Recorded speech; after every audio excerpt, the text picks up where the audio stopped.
Cuando la paternidad llega, el miedo la acompaña en muchos aspectos, siendo la salud de nuestro pequeño el santo grial y, dentro de lo que nuestra economía nos permita, buscaremos lo mejor para nuestro recién nacido, dando por sentado que los productos que usan en centros médicos u hospitalarios, así como las recomendaciones de nuestro pediatra, serán las más saludables para nuestro bebé. En mi caso, acostumbrada como estoy a denunciar abusos y agresiones a niños, me obsesioné algo más de lo normal con la seguridad de mi pequeña y no me arrepiento. Hoy quiero compartir con vosotros esos descubrimientos, centrándome en Estados Unidos porque es donde vivo, para que juzguéis por vosotros mismos si esto no es otra forma más de abusar y agredir a nuestros hijos, comenzando por la llamada leche de fórmula que muchos nos vemos obligados a usar. Entre las marcas más comunes, así como recomendadas por los pediatras, incluyendo a miembros de la Academia Americana de Pediatría, encontramos Similac, de Laboratorios Abbott, y Enfamil, desarrollada por Mead Johnson, una empresa de nutrición creada por uno de los hermanos fundadores de la farmacéutica Johnson & Johnson. En Estados Unidos, incluso los seguros privados cubren estas marcas con toda su gama de productos, y si bien deberían cumplir con los estándares de la Administración de Medicamentos y Alimentos, o FDA, la agencia no concede aprobación alguna a este tipo de productos, mientras consiente ingredientes como la carragenina, el ácido docosahexaerónico y el ácido araquidónico. Sobre estos dos últimos, conocidos como DHA y ARA, los laboratorios gustan de remarcar que los añaden porque, cito, está clínicamente demostrado que benefician a los bebés en el desarrollo cerebral y visual. Fin de la cita. Conveniente conclusión sin ninguna prueba que la avale. Por el contrario, lo que sí se ha demostrado es que los niños que reciben leche materna tienden a tener un mayor coeficiente intelectual que los que son alimentados con fórmulas.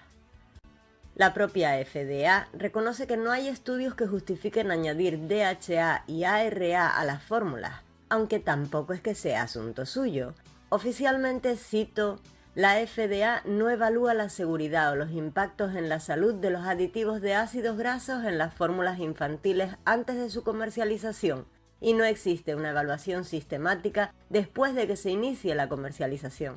En lugar de realizar sus propias evaluaciones independientes, la FDA acepta las afirmaciones de los fabricantes con respecto a la seguridad y eficacia de sus productos. Fin de la cita. Así, el DHA y el ARA son añadidos a la fórmula procedentes de algas y hongos, procesándolos con un derivado tóxico del petróleo llamado hexano por la farmacéutica Market Bioscience Corporation, quien en 1996 promocionaba su producto admitiendo que, cito, incluso si no aporta ningún beneficio, creemos que debería ser incorporado a todas las fórmulas como una herramienta de marketing, para permitir que las empresas promocionen sus fórmulas como lo más parecido a la leche humana. Fin de la cita. Atentos al detalle de la expresión, lo más parecido a la leche humana, que no es lo mismo que decir parecido a la leche humana, como bien señala el ex asesor de Alimentación y Agricultura de las Naciones Unidas, George Kent. Es como decir que el cerdo, al compartir un alto porcentaje del genoma humano, es lo más parecido a un humano, que no es lo mismo que decir que un cerdo parece a un humano.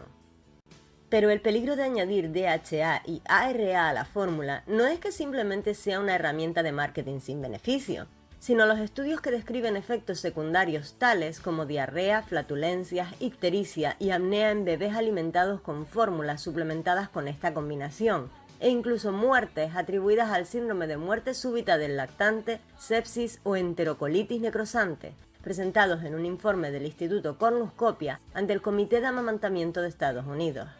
La Universidad de Glasgow realizó un estudio a largo plazo, concluyendo que las niñas prematuras alimentadas con fórmula con DHA y ARA mostraban un aumento de peso, adiposidad y presión arterial entre los 9 y los 11 años, advirtiendo sobre las posibles consecuencias adversas en el futuro. A la misma conclusión llegaron los científicos del Instituto Nacional de Salud de Londres, demostrando con su ensayo clínico que los bebés prematuros alimentados con leche de fórmula padecían en mayor medida problemas de presión arterial elevada entre los 13 y los 16 años, con serios riesgos cardiovasculares.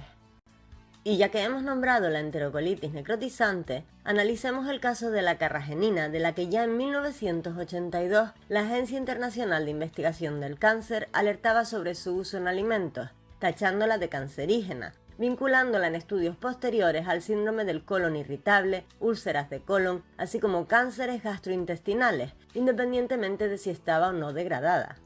Mirando únicamente a este ingrediente, no es de extrañar que nos encontremos que el 10% de los bebés prematuros y uno de cada 10.000 bebés llegados a término desarrollen enterocolitis necrotizante, una condición por la que se inflama el tejido intestinal formándose un agujero que da paso a infecciones abdominales, siendo la razón de casi el 5% de los ingresos en la unidad de cuidados intensivos neonatales, falleciendo casi el 40% de ellos, convirtiendo a la enterocolitis necrotizante en la mayor causa de muertes en bebés prematuros relacionada con el aparato digestivo, con la leche materna como la mejor forma de prevención, aunque sea de una donante, y la leche de fórmula como principal sospechosa, datando de 1990 el primer estudio que establece la relación entre la enterocolitis necrotizante y los bebés alimentados con fórmula. Pero aún así, las farmacéuticas no lo incluyen en la lista de posibles efectos secundarios, habiendo en la actualidad multitud de demandas por todo Estados Unidos contra las mismas.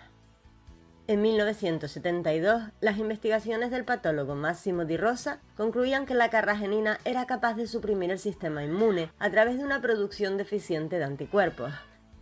Ese mismo año, la FDA reguló la cantidad que se podía emplear en alimentación, retirando dichos límites en el 79, con la excusa de que había que profundizar en las investigaciones. Pero, mientras no hay estudios concluyentes y muchos investigadores recomiendan la cautela en su consumo, la agencia continúa permitiendo su uso en la leche para bebés. La Unión Europea, por su parte, reconoce la falta de información concluyente acerca de los daños que la carragenina puede ocasionar en un intestino inmaduro, y desde 1998 prohibió su uso en leche de fórmula o como componente médico para bebés, manteniendo dicha prohibición tras un nuevo estudio en 2003. Están prohibidos también por la Unión Europea nutrientes sintéticos como la taurina y la L-carnitina, aunque solo en las fórmulas orgánicas y no en las convencionales. La taurina se produce sintéticamente empleando el tóxico y cancerígeno ácido sulfúrico o aciridina, registrada como un contaminante peligroso del aire por la Agencia Nacional de Protección Ambiental. La L-carnitina se obtiene usando epicloridrina, un compuesto reconocido por las autoridades sanitarias como cancerígeno, con capacidad para hacer mutar los genes. DHA, ARA, carragenina, taurina y L-carnitina. Todos estos ingredientes están presentes en las marcas que emplean los hospitales para alimentar a nuestros recién nacidos, siendo las marcas favoritas de los pediatras y las primeras que te van a recomendar. Pediatras que reciben patrocinio por parte de las farmacéuticas, como reconocen en el Instituto Nacional de Salud. Aunque no son solo los pediatras quienes juegan al conflicto de intereses a costa de nuestros hijos. En 2007, el Washington Post destapaba cómo el lobby farmacéutico había influenciado al gobierno, sobornando al ministro de Agricultura y al exdirector del Centro de Seguridad en la Alimentación y Nutrición de la FDA, para que modificasen las campañas que daban a entender que la leche de fórmula no protegía a los pequeños, animando a las madres a amamantar para prevenir enfermedades e incluso la muerte súbita. Hasta el presidente de la Academia Estadounidense de Pediatría y el director del Instituto Nacional de Salud Infantil se posicionaron a favor de las farmacéuticas. En 2018, era el New York Times el que destapaba que durante la Asamblea Mundial de la Salud, los delegados de Estados Unidos dificultaron la aprobación de una resolución para fomentar la leche materna en detrimento de la fórmula.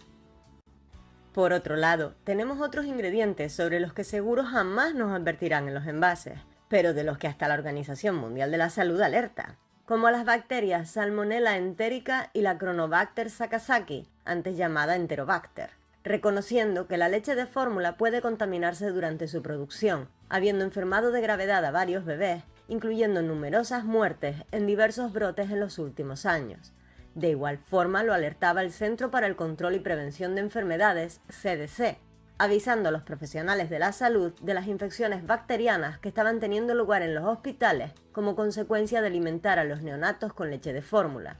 La FDA también publicó un informe al respecto, para posteriormente eliminarlo, en donde advertía de que entre las consecuencias de una infección por Chronobacter sakazaki en los bebés, además de la sepsis y la meningitis, estaba la enterocolitis necrotizante, con el 33% de los neonatos muertos. Nuevamente, encontramos esta enfermedad vinculada a la leche de fórmula. Y más allá de la leche, si hablamos de bebés, el otro producto al que va a estar expuesto todo el tiempo es el pañal, calculándose que en su primer año de vida llevará una media de 2.500.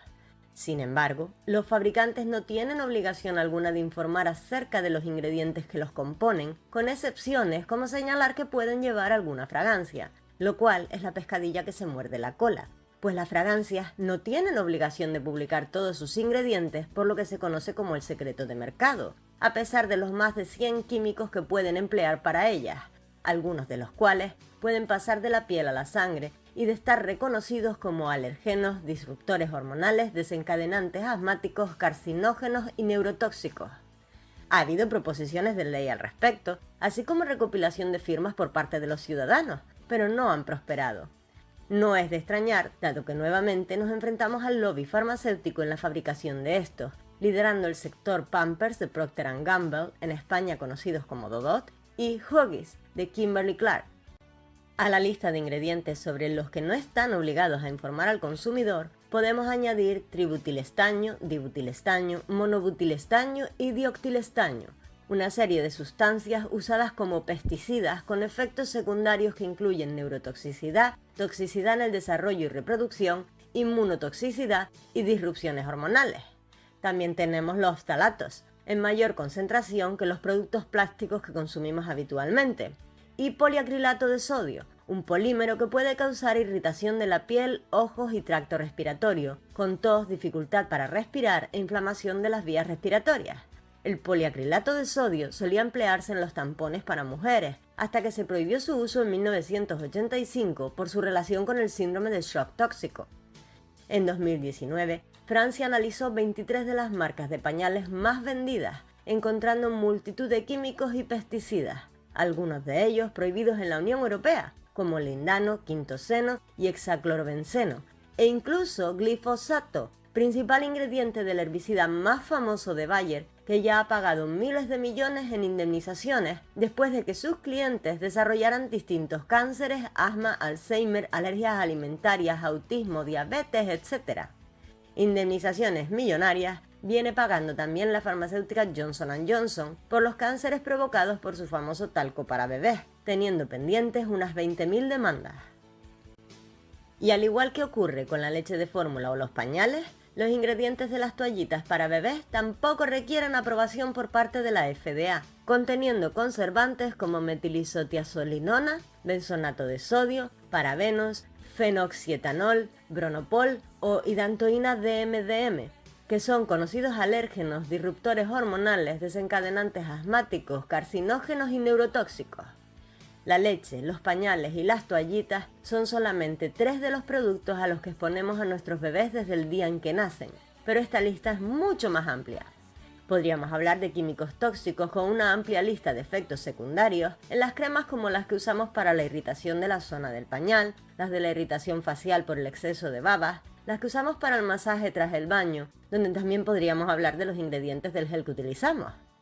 Sonajeros, mordedores, hamacas, juguetes en general, con polímeros tóxicos como BPA o BPS, que también encontramos en biberones, recipientes de envasado de fórmula e incluso en la cuchara que usamos para hacer la mezcla, y que afectan al cerebro del niño al punto de alterar su comportamiento,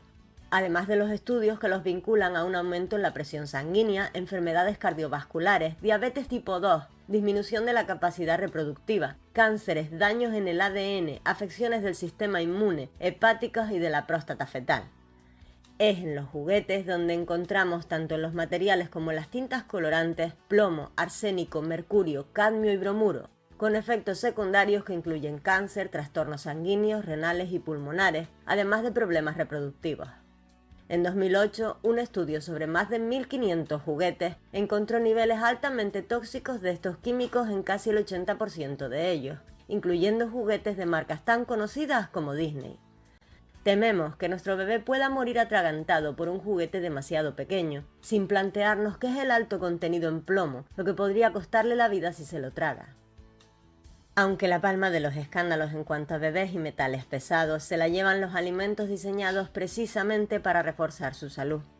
En 2017, tras analizar 500 productos entre fórmulas, compotas, cereales, zumos y aperitivos infantiles de 60 marcas distintas, el proyecto Etiquetas Limpias encontró que el 60% de las marcas contenía BPA en sus envases, el 65% arsénico, el 58% cadmio, el 36% plomo y el 10% acrilamidas, además de mercurio y pesticidas. Posteriores investigaciones concluyeron que el 95% de los alimentos diseñados para la infancia contenían metales pesados y que el 25% de ellos incluían plomo, cadmio, arsénico y mercurio a la vez. En 2021, el gobierno de los Estados Unidos advertía que muchas marcas se habían negado a tomar medidas al respecto y otras apenas habían retirado algún producto de mercado. Marcas como Beech Nut, Quetara, Gerber, Happy Baby, Plum Organic, Enfamil, Similac o Earthbest. Y luego están aquellos productos que podríamos calificar de daños colaterales. Me refiero al detergente y al suavizante que empleamos para lavar la ropa, la toalla, las sábanas que cubren el cuerpo de nuestro bebé, al limpiasuelos sobre el que nuestro pequeño se arrastra llevándose las manos o cualquier objeto a la boca, los juguetes del baño en los que entra agua y se forma moho, además de liberar plásticos tóxicos en la bañera. Y así podríamos continuar desglosando los componentes de absolutamente cualquier producto diseñado para los años más importantes de la vida de nuestros hijos en lo que a desarrollo se refiere, con una exposición a químicos en tal medida que difícilmente no va a afectar a su salud, con efectos secundarios a corto, medio y largo plazo. Efectos que la mayoría de las veces ni siquiera vincularemos a los productos responsables, porque ¿quién iba a pensar que todo aquello diseñado para quienes más protección necesitan es precisamente lo que más les daña? Y la más importante de las preguntas, si tenemos en cuenta que muchos de estos químicos son totalmente innecesarios para la correcta funcionabilidad del producto y que se conoce su existencia y su peligrosidad, ¿son añadidos intencionadamente? A modo de ejemplo, la farmacéutica Procter & Gamble sabe que sus pañales Pampers o Dodot contienen ingredientes tóxicos para la reproducción y disruptores hormonales que pueden provocar incluso infertilidad, pero no hace nada al respecto. Clarence Gamble, nieto y heredero del cofundador de dicha farmacéutica, dirigió la Liga Estadounidense de Control de la Natalidad, creada por Margaret Sanger, las hoy conocidas como Clínicas para el Aborto Planned Parenthood. Gamble fue firme defensor y patrocinador económico de la esterilización forzosa de miles de personas que consideraba no aptas para la reproducción por cuestiones raciales, religiosas, culturales, físicas o psicológicas. ¿De verdad Procter & Gamble no tiene ninguna intención en la esterilización de las nuevas generaciones?